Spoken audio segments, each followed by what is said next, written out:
के अडवाणी जी।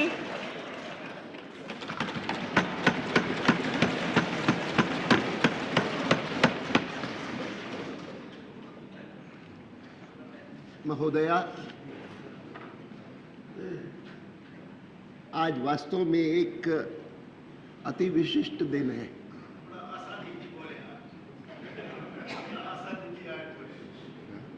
मैं समझा नहीं।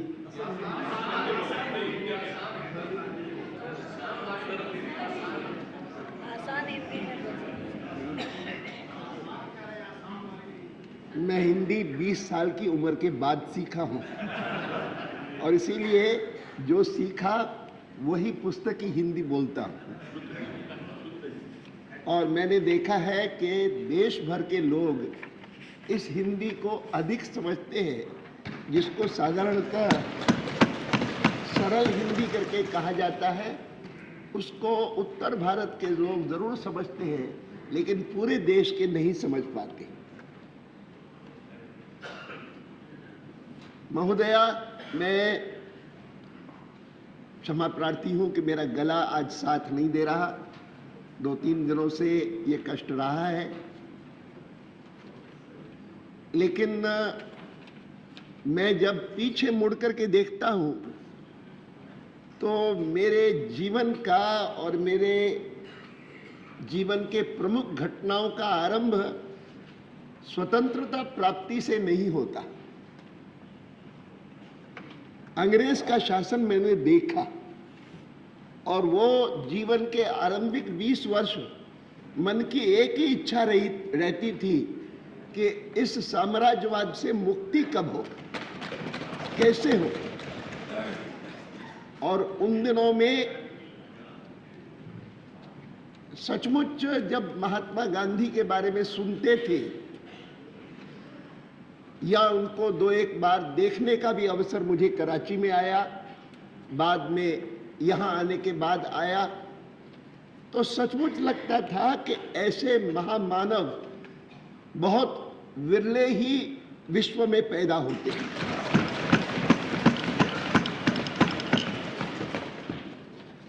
और आज मैं जब भारत के बारे में सोचता हूं तो भारत स्वतंत्र हो गया है। भारत एक अणुशक्ति भी बन गया है। भारत आने वाले वर्षों में एक विश्व शक्ति बन जाएगा, इसमें भी लोगों को संदेह नहीं। लेकिन यह सब विशेषताएं होते हुए भी मुझसे कोई आज अगर पूछता है कि सबसे बड़ी विशेषता कौन सी है, कि जो अंग्रेज से मुक्ति पाने के बाद, स्वतंत्र होने के बाद भारत में संविधान बनने के बाद और आज संसद का पहला दिन से लेकर के 60 वर्ष बीत जाने के बाद सबसे बड़ी उपलब्धि आप किसे मानेंगे? तो मैं कहूंगा जिस कारण से आज हम ये दिन मना रहे हैं कि भारत एक महान और सफल लोकतंत्र बना है, इस उपलब्धि को मैं सबसे बड़ी उपलब्धि मानता हूं। उन दिनों में कोई देखे कि जब भारत ने 1950 में लोकतंत्र अपनाया तो विदेशी विद्वानों ने कैसी कैसी टिप्पणियां की कि यह देश लोकतंत्रीय देश बनेगा। और मैं किसी को कोट नहीं करता हूं, लेकिन वहां के बड़े बड़े विद्वानों ने भी कहा कि जिस देश में करोड़ों लोग अपना नाम नहीं लिख सकते, अगर किसी दस्तावेज पर हस्ताक्षर करते हैं तो अंगूठा लगा करके अपना हस्ताक्षर करते हैं, वो देश लोकतंत्र कैसे बनेगा? वह देश सफल लोकतंत्र कैसे बनेगा? यह आशंका प्रकट करने वाले, अनास्था प्रकट करने वाले बहुत सारे लोग थे। और आज उनकी सारी अनास्था को, अविश्वास को झुटलाने वाला यह देश गर्व के साथ कह सकता है कि हमने 60 साल तक इस देश को एक सफल लोकतंत्र बनाए रखा, जिसको मनाने के लिए आज हम इस 13 तारीख को, 13 मई को यह विशिष्ट अवसर मना रहे हैं। मुझे याद है कि 1989 या 90 की बात होगी कि जब मैं पार्टी का अध्यक्ष था, एक कैनेडियन टेलीविजन टीम नई दिल्ली आई थी मुझसे भेंट वार्ता करने के लिए। मेरे अशोक रोड के कार्यालय में आई और आकर के उन्होंने कहा कि आपका इतना अनुभव है भारत के लोकतंत्र का, स्वतंत्रता प्राप्ति से लेकर के आज तक का, हम आपसे जानना चाहते हैं कि जहां दुनिया भर में जो भी विकासशील देश थे और उन्होंने साम्राज्यवाद से मुक्ति पाने के बाद लोकतंत्र अपनाया, लेकिन अधिकांश देशों में लोकतंत्र किसी न किसी प्रकार से विसर्जित हो गया। कहीं पर सैनिक शासन आ गया, कहीं पर और प्रकार का कोई अधिनायकवादी शासन आ गया। अकेला आपका देश है कि जहां पर यह आज भी सजीव है, आज भी सफल है और आज भी भविष्य अपना उसके आधार पर भी करने का निश्चय रखता है, संकल्प करता है। क्या कारण है? मैंने कहा मैं सोचता हूं तो मुझे एक ही बात सूझती है, और वो ये सूझती है कि लोकतंत्र की सफलता के लिए सबसे बड़ा कोई गुण चाहिए तो वो ये चाहिए कि एक विपरीत विचारधारा के बारे में भी सहिष्णुता का भाव हो। लेकिन मैं इस बात का गर्व करता हूं कि हमारे यहाँ पर विपरीत विचारधारा के लिए या विचार के लिए केवल सहिष्णुता का भाव नहीं होता है, आदर का भाव होता है। और यह आदर का भाव मैं उदाहरण के रूप में कहता हूं कि असहिष्णुता सबसे अधिक किसी क्षेत्र में होती है तो वह रिलीजन के क्षेत्र में होती है, पंथ के, मजहब के, इन क्षेत्रों में होती है।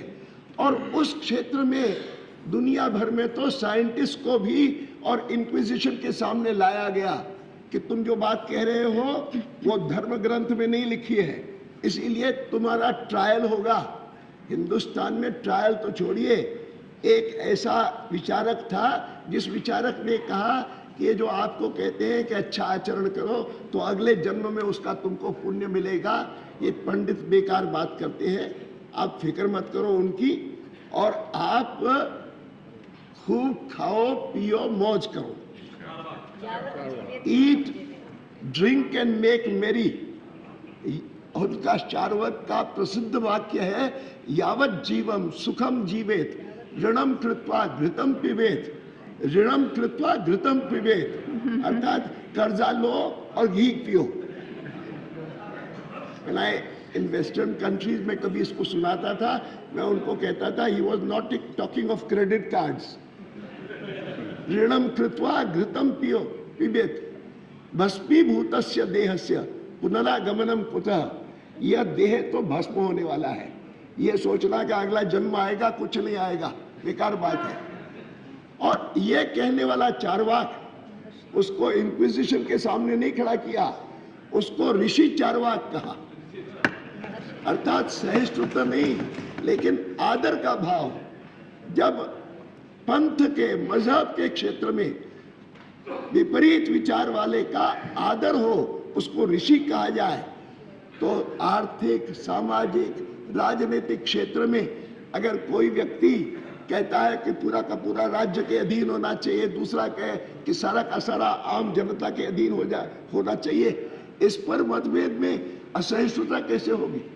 मैं मानता हूं कि भारत में लोकतंत्र की सफलता का प्रमुख कारण है विपरीत विचारधारा के लिए आदर का भाव, और संसद इसका बहुत बड़ा उदाहरण है।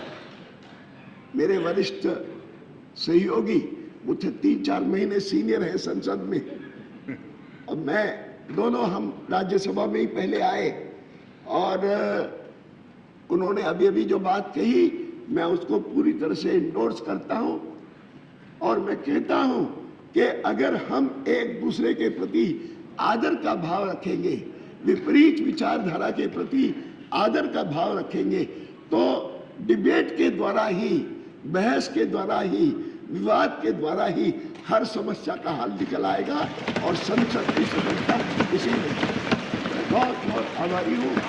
मैंने अगर धन्यवाद का उल्लंघन किया तो क्षमा प्रार्थी हूँ। श्रीमती सोनिया